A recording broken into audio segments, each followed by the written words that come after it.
एकदा सुंदर वने एकस्य विशाल वृक्षस्य शाखायां काकदंपती निज शावकैः सह सुखेन प्रविशत स्म।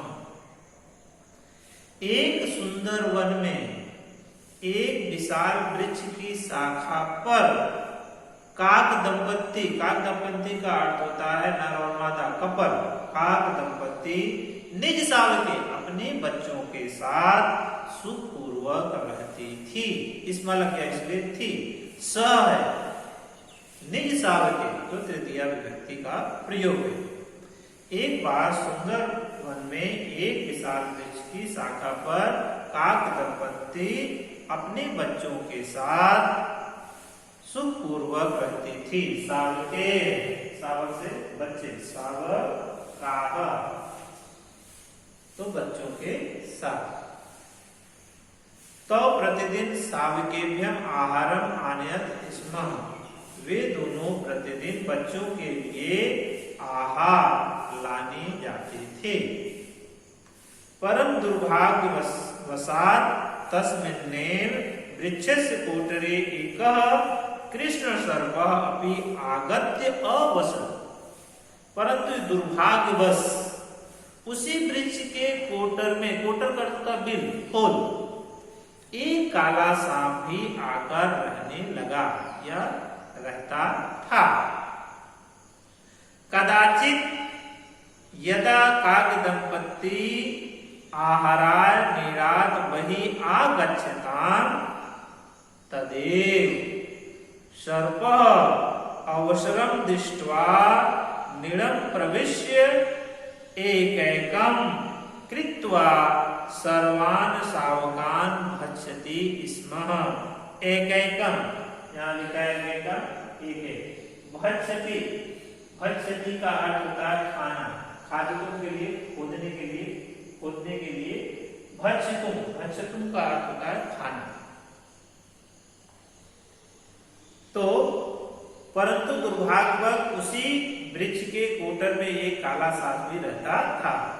जब कभी काक दंपत्ति आहार के लिए घोंसले से बाहर जाते, तभी सर्प अवसर देखकर घोंसले में प्रवेश करके एक एक करके सभी बच्चों को भक्षते, खा जाता था। नीड़े शावकान् न दृष्ट्वा काक दंपत्ति सर्वत्र तान् अन्विष्यताम। घोंसले में बच्चों को न देखकर काक दंपत्ति सभी जगह उन्हें खोजती थी। तव शावकान् विना दुख तव आस्ताम्। वे दोनों, तव का अर्थ होता है वे दोनों, शावकान् विना बच्चों के बिना दुखी थे। तो विद्यार्थी यहाँ ये पहला पैराग्राफ हो गया। नीचे वाला पैराग्राफ, अन्यस्मिन् अहनि वृक्षस्य अधः कृष्ण सर्पं दृष्ट्वा तस्य भार्याः उच्चैः अवदत् स्वामी पश्य गन्तं तं सर्पं नूनम् एषः सर्पः एव आवयो शावकान् अखादत्। किसी दूसरे ने नहीं, वृक्ष के नीचे, वृक्ष के नीचे काले सांप को देखकर उसकी पत्नी जोर से बोली, हे स्वामी, स्वामी पश्य देखो, गंतम तम, उस सांप को जाते हुए देखो। नूनम, नूनम जो है नूनम, निश्चय ही ऐसा सर्प, इस सांप ने ही हम दोनों के बच्चों को खाया है। तो उसने दिखाया कि जो सांप नीचे जा रहा है ये सांप ही हम दोनों के बच्चों को खाया है। काका अधिकतम दुष्टम सर्प, कौवा बोला, धिक्कार है उस दुष्ट सांप को। काकी अवदत, काकी यहाँ कौवे का स्त्रीलिंग, काकी अवदत कौवी बोली। अलम शोकेन, अलम अलम अलम नहीं, शोक मत करो। इदानी सर्पस्य विनाशस्य उपायम चित्वा, इस सांप के विनाश के लिए कुछ उपाय सोचो। तो दूसरा पैराग्राफ। अब तीसरे पैराग्राफ में यहां पर देखेंगे विद्यार्थी, यहां पर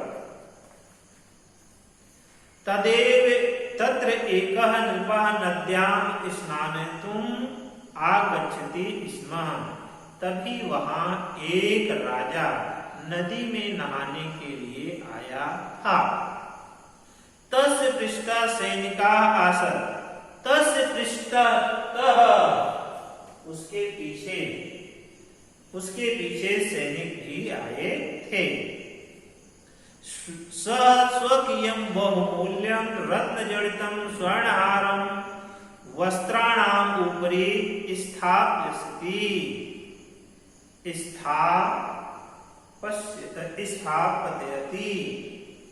वह अपने बहुमूल्य रत्नजडित स्वर्णहार को वस्त्र के ऊपर ही रख दिया। स्थापयति स्म, रखा। क्या उसने रखा? उसने मतलब राजा ने अपने बहुमूल्य जड़ित रत्नों से जड़ित स्वर्णहार को वस्त्र के ऊपर रख दिया। सैनिका अपनी स्वर्णहारम प्रति अस्थान, सब सैनिक भी स्वर्णहार के चारों ओर ठहरे थे। ते स्वर्णहारम रक्षन्ति स्म, वे सब स्वर्णहार की रक्षा करते थे।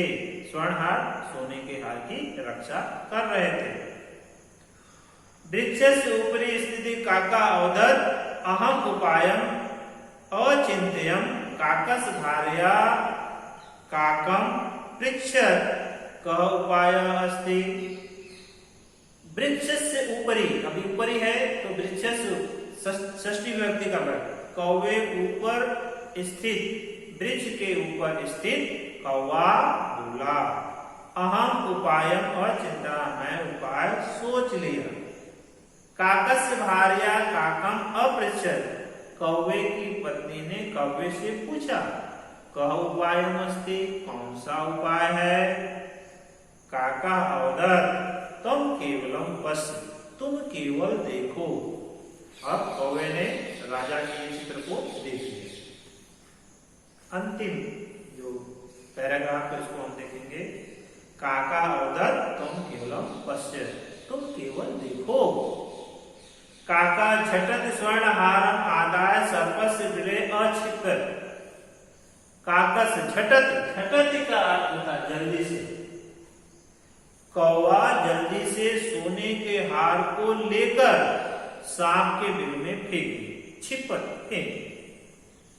सैनिका सर्वान पश्यंत नृपान च अकर्मण, सैनिक सब देखकर राजा को बोले, क्यों कौवे ने स्वर्णहार उठाया और वहां फेंक दिया। तो सभी सैनिक देखे और राजा को कहे, निर्पस्य सर्पस्य बिल खंतुम आदेश, राजा ने सांप के बिल को खनने का आदेश दिया।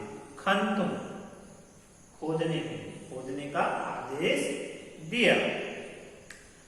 तथैव सैनिका सर्पस्य बिलम खंतुम आरंभंत तथैव सर्पः बिलात् बहि आधावत्। जैसे ही सैनिक सांप के बिल को खोदना आरंभ कर दिए, तभी सर्प बिल से बाहर दौड़ा या भागा। सर्पम दृष्ट्वा सैनिका तम अमार्यम स्वर्णहारम च आने, सांप को देखकर सब सैनिक उसे मारे और स्वर्णहार को ले लिया।